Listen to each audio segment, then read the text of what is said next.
And good evening, I'm Bo Williams. Welcome to the 7. Let's get a look at the Big 7 stories right now. Topping the list for us as the government shutdown continues, a local utility program is beginning to feel the impact. LIHEAP, or the Low Income Home Energy Assistance Program, could soon run out of funds if the government remains shut down.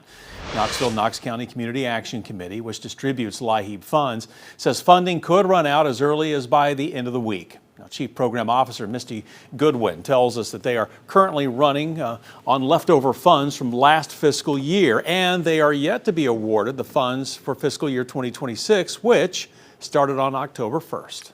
Once we exhaust those funds, then we will be on hold and not be able to really assist anyone until the 26 funds are released, which right now that's just all of that is frozen, and so we don't know when those funds will be released, and we'll be able to then go back to assisting people with utility bills.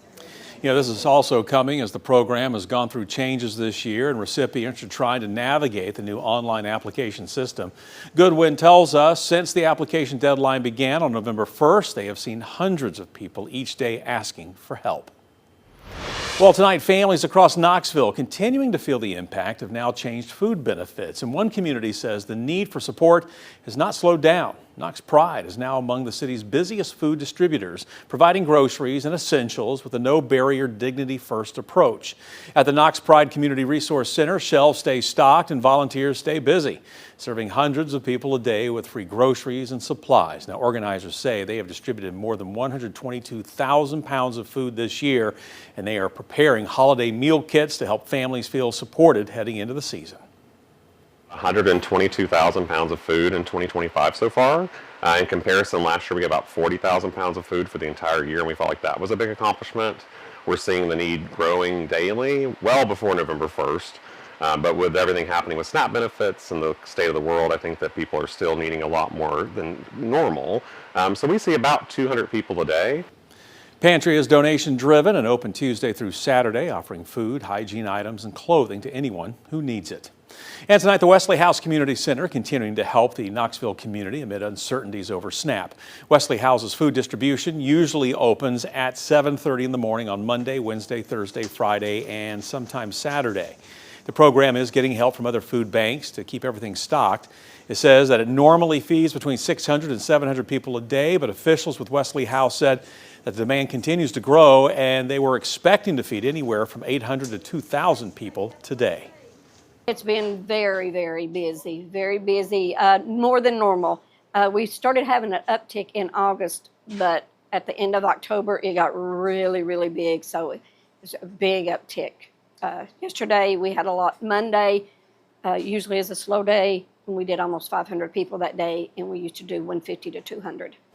You know, if you or anyone you know is planning on stopping by, we just want to let you know they do not require any information from you in order for you to get your food. And 6 News is on your side, helping to connect your family to free food resources across East Tennessee. And we've got a full list of food distribution sites on our website for you at WATE.com. Next on the 7, new information about yesterday's deadly plane crash in Louisville, Kentucky. This is a story, we first brought you as breaking news last night at 5:30, and we first saw, images like what you see behind me here. We've learned that at least 11 people died in the crash, one of them a child.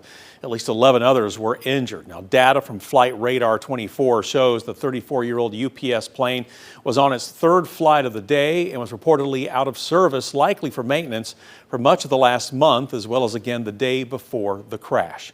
Meanwhile, the area covered by the shelter-in-place order has now been reduced from 5 miles to a quarter mile. Louisville's mayor adds air monitoring continues to go on around the crash site and around the city.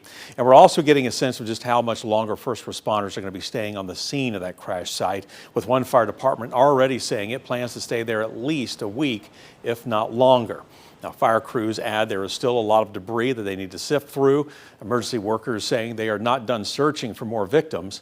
Kentucky Governor Beshear also speaking this afternoon and says he got an up-close look at the crash site today. As governor, I've seen a lot. I've had to order freezer trucks in a pandemic. I've walked the line of an F4 tornado through my dad's hometown. I've seen towns hit by flooding we'd only describe as biblical, and what this scene is violent. UPS plane that crashed while taking off at the airport in Louisville was headed for Honolulu. The airport is about 7 miles from downtown Louisville. It has resumed operations, but flight cancellations and delays are still expected. All right, next on the 7 for you tonight, Julian Goodrum, the man charged in the deaths of Betty and James Ramsey, appeared in Loudon County Court this morning. Goodrum was charged with 2 counts of first-degree murder after the couple was found dead at their home in March of 2024. Police say he was living with the couple at the time. Today's hearing was a follow-up to Goodrum's preliminary hearing that happened back in April. Defense attorney Greg Isaacs filed a motion to suppress body camera footage of Goodrum making statements to police. Isaacs arguing Goodrum's statements were not voluntary and his rights were violated, and therefore the footage should not be turned over to a jury. He said, I wanted an attorney, and he also invoked the Fifth Amendment. I'm also invoking my Fifth Amendment rights. He did this over 40 times. Now, the judge did not grant the motion to suppress the footage, but he lowered each charge from first to second-degree murder, citing a lack of evidence of premeditation. The case was bound over to a grand jury. And we're getting new information about a flaming helicopter crash. This was the crash that we first told you about last night. It happened yesterday at the McMinn County Airport, which is in the Athens community. Now, despite the helicopter crashing and bursting into flames, the pilot was able to walk away with just minor injuries. An investigative report obtained by 6 News shows the pilot owned the helicopter and that the crash happened after it lost power. However, at this point, it is not clear how the helicopter lost the power. The investigation now has been turned over to the FAA.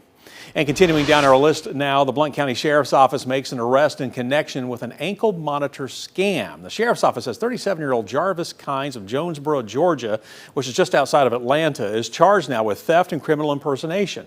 We're told this all stems from a phone call. A Maryville woman says she received 2 calls. The first was someone pretending to be a relative saying they needed $1,400 for an ankle monitor. The second phone call was from someone pretending to be a Blount County Sheriff's deputy who took the money. An investigation found the money that was scammed out of the Maryville woman went to a bank account tied to Kynes. Kynes appeared in court today where he pleaded guilty to theft and criminal impersonation. The judge ordered Kynes to pay $1,400 in restitution to the victim. He will also serve 15 days in jail and pay court costs.